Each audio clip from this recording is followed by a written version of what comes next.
प्रकाश जी ईशान का हाथ थाम उसे अपने साथ पूजा वाले स्थान पर ले जाती हैं। उन्हें ऐसे साथ देख बाकी सबके होश तो उड़ ही जाते हैं। लविश को तो अपनी आंखों पर विश्वास ही नहीं हो रहा था। ईशान को खुद प्रकाश जी अपने साथ पूजा में लेकर आ रहे थे। 2 पल की हैरानी तो खुद को विश्वास दिलाने में बिता दी। फिर जब यकीन हुआ तो सबके चेहरे पर खुशी की लहर दौड़ गई। विनय शौर्य के कंधे पर हाथ रख उसे इस बात के होने का यकीन दिलाते हुए अपने खुशी जाहिर करता है। शौर्य के भावहीन चेहरे भी आज एक सुकून दिखाई दे रहा था। सुरेश जी भी आज बहुत खुश थे। प्रकाश जी ईशान को अपने पास बैठाते हैं। तभी वहाँ वाणी हाथ में भोग लिए आती है और जब उसने प्रकाश जी को ईशान के साथ इतना नॉर्मली बिहेव करते देखा तो उसे भी काफी खुशी हुई। प्रकाश जी वाणी को देख ईशान का हाथ पकड़ उसे दिखाते हुए इशारे में कहते हैं, थैंक यू बेटा। वाणी उनका इशारा समझ मुस्कुराते हुए अपनी पलकें झपका देती है। उनको ऐसे करते सबने देखा था। ईशान ने जब वाणी को देखा तो वो समझ गया कि यह जादू की छड़ी भी उसकी भाभी नहीं घुमाई है, जिससे उसकी जिंदगी रोशन हो गई है। उसकी आंखों में वाणी को देख नम हो गई। वाणी जहाँ खड़ी थी वो जस्ट पीछे ईशान को अपनी माँ की तस्वीर दिखाई दे रही थी। कहीं ना कहीं आज उसे वाणी में अपनी माँ की छवि दिखाई दे रही थी। वहीं सुरेश जी भी आज कुछ भावुक हो गए थे। वो तनुजा जी की तस्वीर को देख मन में कहते हैं, आज मुझे अपने शौर्य की शादी वाणी से करने के फैसले पर कोई अफसोस नहीं है। मैंने बिल्कुल तुम्हारा रूप ढूंढा है तुम्हारे शौर्य के लिए, जिससे रिश्ते तोड़ने से ज्यादा जोड़ने पर विश्वास है। मुझे विश्वास था कहीं ना कहीं कि वो काम इतने सालों में हम नहीं कर पाए वो एक दिन वाणी जरूर कर दिखाएगी। वाणी ईशान और प्रकाश जी को साथ देख आज काफी खुश थी।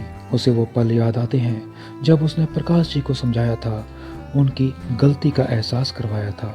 फ्लैशबैक में हम जानते हैं कि वाणी रात को जब प्रकाश जी के कमरे में कुछ गिरने की आवाज सुन जाती है तो वो अंदर का नजारा देखकर एक पल कंफ्यूज होते हुए कहती है, डैड ये आप क्या कर रहे हैं इतनी रात को। प्रकाश जी का कमरा कुछ बिखरा हुआ था, चारों तरफ सामान फैला हुआ था। देखने से सब तनुजा जी का ही लग रहा था। उनकी साड़ी, जेवर, उनसे जुड़ी हर छोटी चीज। प्रकाश जी वाणी की आवाज सुन उसकी तरफ मुस्कुराते हुए कहते हैं, अरे बेटा तुम सोई नहीं।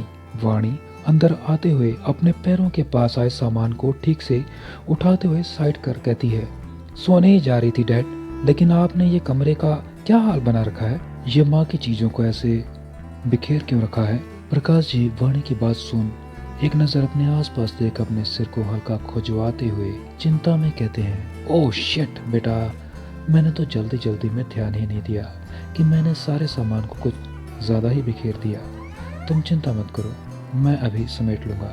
इतना बोल प्रकाश जी चीजें साइड कर उन्हें ठीक से जमाने में लग गए।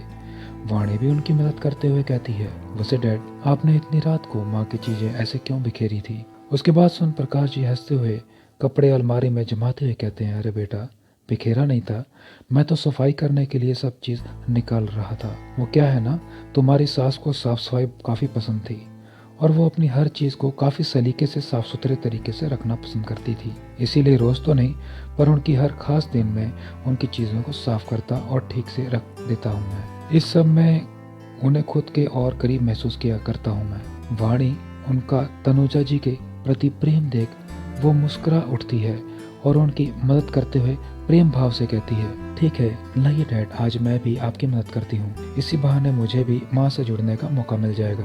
प्रकाश जी मुस्कुराते हुए हाँ में सिर हिलाते हुए कहते हैं, बिल्कुल, उसे भी तुम्हारे जैसी बेटी से जुड़कर खुशी होगी। इतना बोल प्रकाश जी और वाणी अपने कामों में लग गए। प्रकाश जी ने काफी खुशी से वाणी को एक एक चीज के पीछे स्टोरी काफी खुशी के साथ शेयर करने लगे थे। वाणी सारी बातें जान मुस्कुरा रही थी। तभी वाणी का ध्यान उन 2 बॉक्स पर जाता है, जिसमें से एक बॉक्स पर शौर्य लिखा था और दूसरा बेनाम था।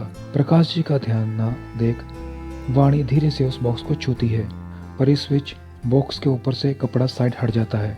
वाणी देखती है दोनों बॉक्स में बिल्कुल जैसे बच्चों के खिलौने और कपड़े और कुछ छोटे छोटे गिफ्ट रैप किए तोहफे थे, वो भी बिल्कुल एक जैसे।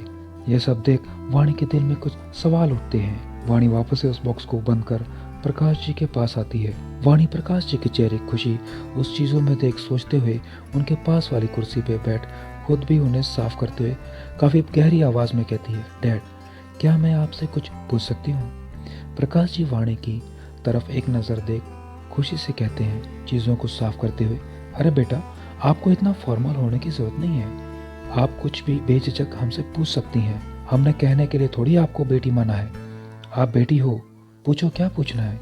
वाणी उनकी बात सुन उनकी तरफ देख हल्की मुस्कान लिए पूछती है, डैड माँ से बहुत प्यार करते थे ना आप? वाणी कैसे पूछने पर प्रकाश जी असमंजस में उससे देख कहते हैं, ये कैसे सवाल पूछ रही हो बेटा, ये कोई पूछने की बात है? मेरी तो हर सांस में तनुजा बसती है। वाणी उनकी बात सुन आगे कहती है, तो फिर आप माँ से जुड़ी हर चीज से प्यार करते होगे? मेरा मतलब उनकी हर निशानी से। प्रकाश जी उन चीजों को साफ करते हुए एक ठंडी हवा भरते हुए कहते हैं, हाँ ये तो है, तभी तो मैं इतने सालों में उनकी हर चीज संभाल कर रखता हूँ। हर वस्तु जो उनकी मेरे पास आखिरी निशानी बची है, मैंने उन्हें अपनी जान से भी ज्यादा हिफाजत से रखा है। वाणी उनका जवाब सुन तपाक से कहती है, तो फिर उनकी सबसे अनमोल निशानी को आपने खुद से कैसे दूर कर दिया? वाणी के बोलने पर प्रकाश जी के चलते हाथ रुक गए। वो असमंजस में वाणी को देख कर कहते हैं, सबसे अनमोल निशानी? वाणी थोड़ा आगे बढ़ प्रकाश जी के हाथ पर अपना हाथ रख एक तसल्ली से कहती है, हाँ डैड, सबसे अनमोल निशानी, जिसके आगे ये निर्जीव वस्तु का भी शायद कोई मोल ना हो, जो आपके पास है पर आप उसे पहचान ही नहीं पा रहे हैं। डैड मैं आपकी और माँ की सबसे बड़ी निशानी आपके बच्चे इनके और ईशान की बात कर रही हूँ। मैं जानती हूँ डैड आप उनसे नफरत नहीं करते, बस अपने अंदर के गुस्से और गिल्ट को नफरत का रूप दे रखा है। अगर आप सच में उनसे नफरत करते तो उनकी वो बचपन की निशानी माँ की निशानी के साथ यूं संभाल कर नहीं रखते। इतना बोल वाणी एक पल रुक प्रकाश जी को देखती है, जो वाणी के सच्चे अल्फाज सुन अपनी सोच में गुम थे। वाणी आगे बढ़ उनके हाथ पर अपना हाथ रख आगे कहती है, डैड मैं जानती हूँ आप माँ से बहुत प्यार करते हैं, और तो और अब तक आपने उनकी हर निशानी संभाल कर रखी, पर आपने ये कभी नहीं सोचा कि माँ को कैसा लगता होगा ये देखकर कि आप उनकी असल निशानी को ही खुद से दूर कर दिए हैं। वो जाते वक्त एक माँ बन अपने बच्चे की जिंदगी के लिए लड़ी और पत्नी बन आप पर भरोसा कर अपनी निशानी आपके हवाले करके गई कि अगर वो ना भी हो तो उनके पिता उनके हाथ थामने के लिए हैं उनके पास।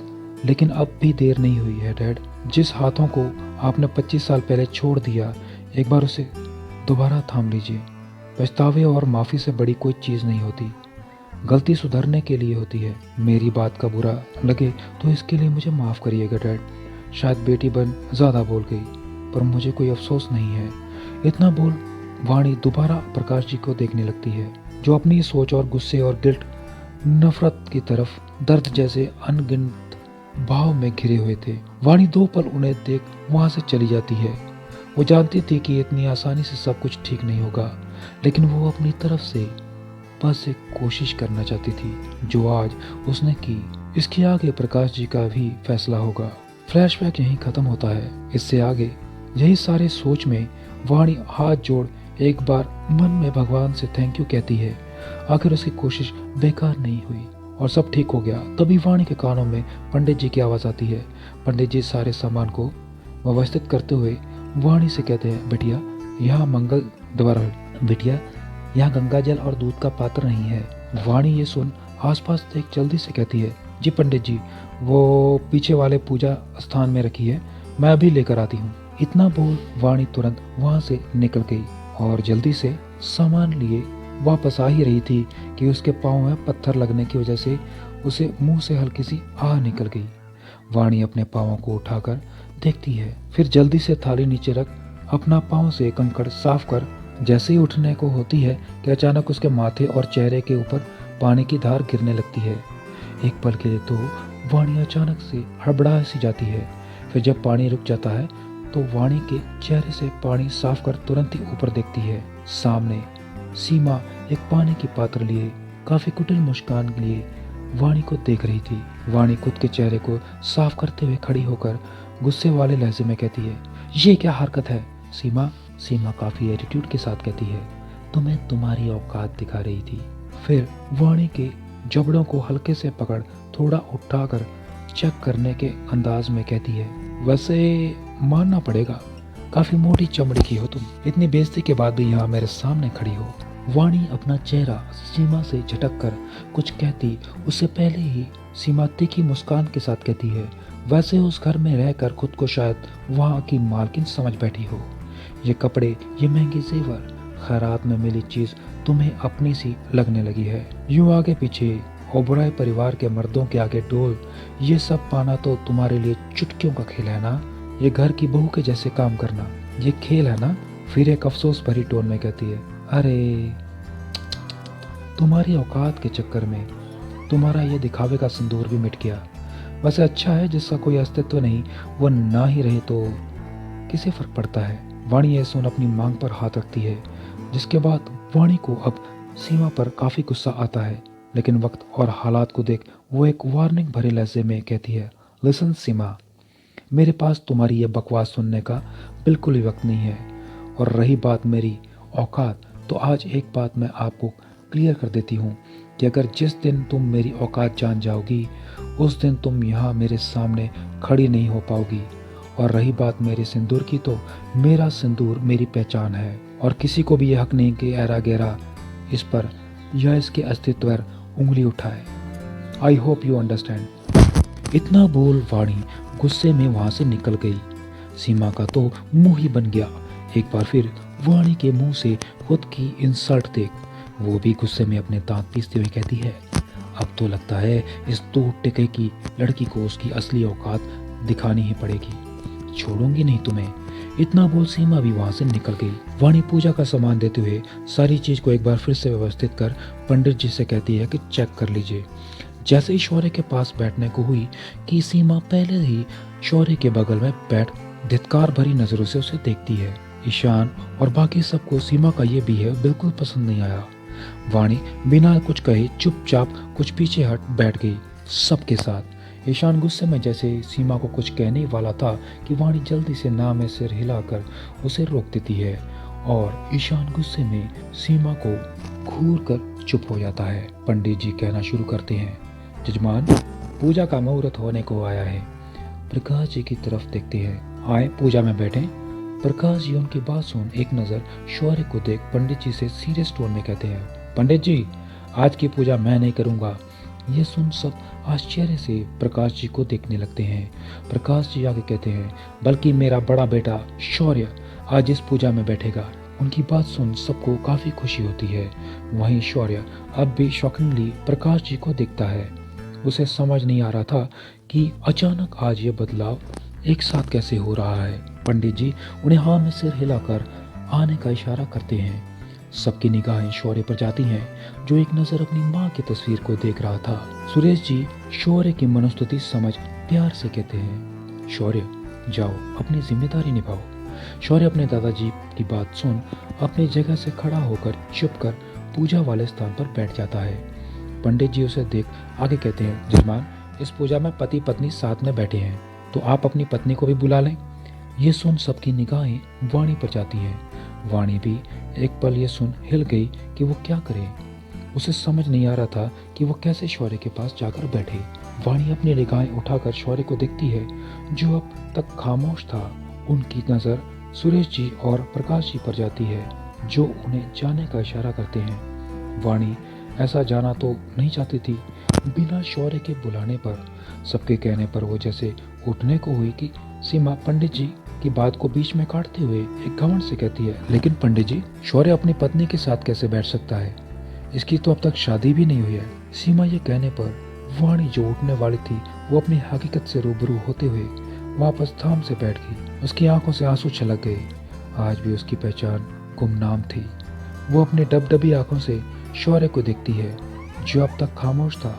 सबकी निगाहें बस अब शौर्य के जवाब का इंतजार कर रही थी। इससे आगे की कहानी जानने के लिए सुनते रहिए मजबूरी की शादी का अगला एपिसोड, सिर्फ मिथ स्टोरी यूट्यूब चैनल पर। अगला एपिसोड सुनने के लिए मिथ स्टोरी चैनल को अभी सब्सक्राइब कीजिए।